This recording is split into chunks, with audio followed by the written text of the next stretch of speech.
నేను విన్నాను కదా చాలా సార్లు నేను చూశాను మనిషి కూడా చక్కగా నీళ్లు పంపిస్తాం మా ఊరికి. రెండోది ఏమో మరి కనీసం హాస్పిటల్ నిధులు వచ్చినాయి ఏంటంటే దిగువూరిలో అన్నా కానీ కొంచెం ఆదుకుని మరి మాకు మంచి చెడ్డ హాస్పిటల్ చూపించారని విన్నాను, చేస్తున్నాడు.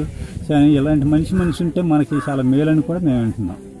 అట్లాగూ అంటే పార్టీ విషయాల గురించి కాదు కానీ మనిషి మాకు కావాలి. ఎందుకంటే ఏదో కరవాలి దాన్ని ఉండం.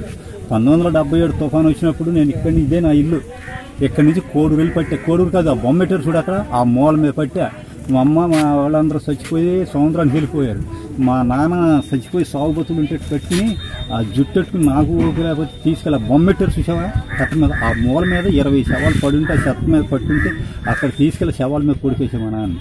అలాంటి పరిస్థితుల్లో కూడా నాయకులు అనేది కొంచెం పట్టించుకోవటం చేయటం అనేది లేకపోతే మరి మా మాట ఏమో లెక్క చేయరు అక్కడ. మరి అలాంటి మంచి వాళ్ళు ఉంటే గెలిపించుకోవాలని మా దివ్యవర్యాలు కూడా ఆశపడుతున్నాం. పిడికిలెత్తి మనకైని నదించాడు,